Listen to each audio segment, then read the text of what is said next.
fraudes por engaño en nuestro Código Penal. Aparecen 3. Los fraudes cometidos por engaño.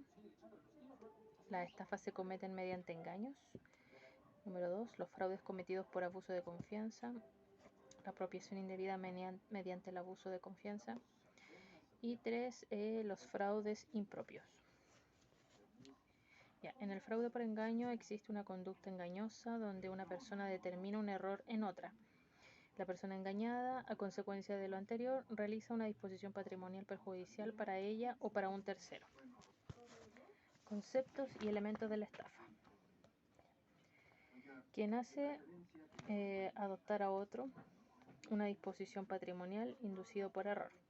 Sabemos que estos son los elementos de la estafa: el engaño, el error, la disposición patrimonial y el perjuicio. Para que esto se configure no es necesario acreditar el ánimo de lucro para el delito de estafa. El esquema de elementos, según la jurisprudencia, estos deben proceder casualmente. El engaño, que produce un error, que ese error lleva a la víctima a realizar una disposición patrimonial. Esa disposición patrimonial resulta perjudicial. Como ya se mencionó, no se requiere del ánimo de lucro para que el delito de estafa se concrete. Los elementos típicos del fraude por engaño son la simulación, que es el engaño, el error, que también es el engaño, la disposición patrimonial y el perjuicio. Los tipos de estafas básicos en el Código Penal chileno. Encontramos la figura genérica del 468, incurrirá en las penas del artículo anterior, el 467, el que defraudare a otro usando el nombre fingido, atribuyéndose poder, influencia o créditos supuestos, aparentando bienes, crédito, comisión, empresa o negociación imaginarios o valiéndose de cualquier otro engaño semejante.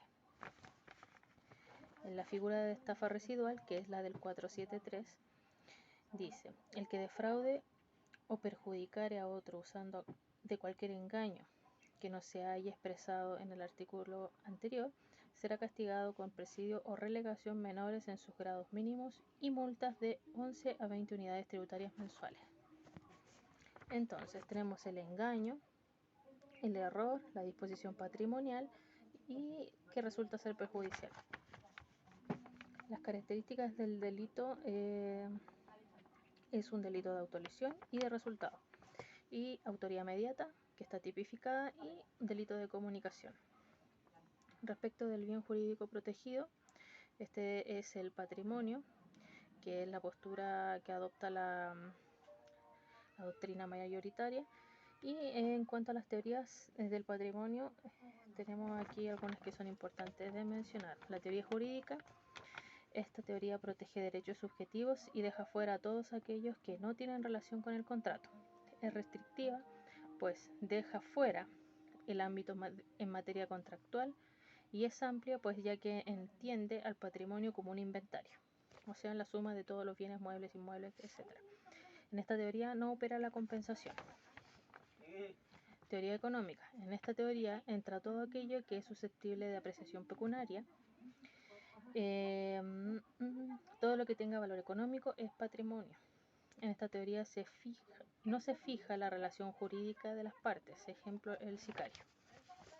Contratar a un sicario contratar a un sicario.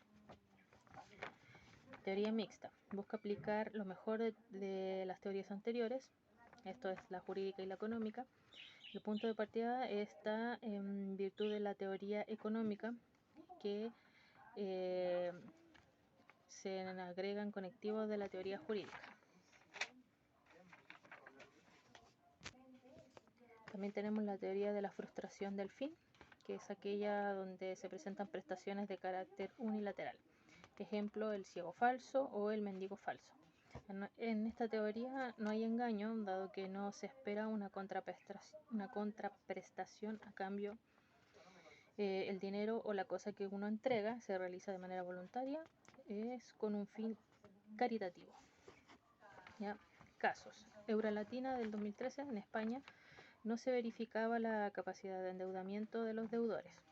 A los clientes, a saber, futuros deudores, no les solicitaban nada de documentación, solo aseguraban el cumplimiento de la obligación mediante el aseguramiento de los inmuebles que dichos clientes ofrecían en garantía. El engaño devino cuando se instó a personas que no poseían capacidad crediticia. Entonces el producto del engaño a los clientes fue el error. Realizaron una disposición patrimonial que les resultó ser perjudicial. Luego de esto tenemos la simulación o el engaño, que es el error. Ya, fingimiento o embuste, simulación o disimulación. Este es capaz de inducir error a una o más personas. Esto es faltar a la verdad, expresando algo para que dando un aspecto distinto al que en verdad tiene. Entonces la simulación es una maquinación para aparentar una cosa que no es real, para hacerla parecer con características que no tiene. Y la disimulación oculta las características que en realidad posee. Ya, respecto de la mise en scène que acompaña la afirmación mentirosa, Echeverry nos dice que la teoría de mise en scène esta sanciona los hechos no por la promesa. La mise en scène es una puesta en escena, un engaño idóneo, una maquinación fraudulenta de la realidad, mentira que sea capaz de superar cierto umbral. Se destacan las simples mentiras y solo acción. La simulación y engaño en la jurisprudencia. Tenemos el ardid, que según Soler, el ardid o maquinación es el astuto despliegue de medios engañosos.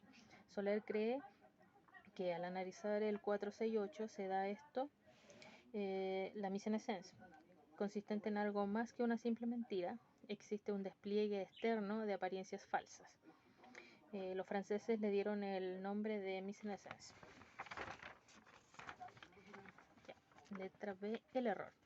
El error es una falsa representación de la realidad. Para que exista el error debe existir una persona equivocada.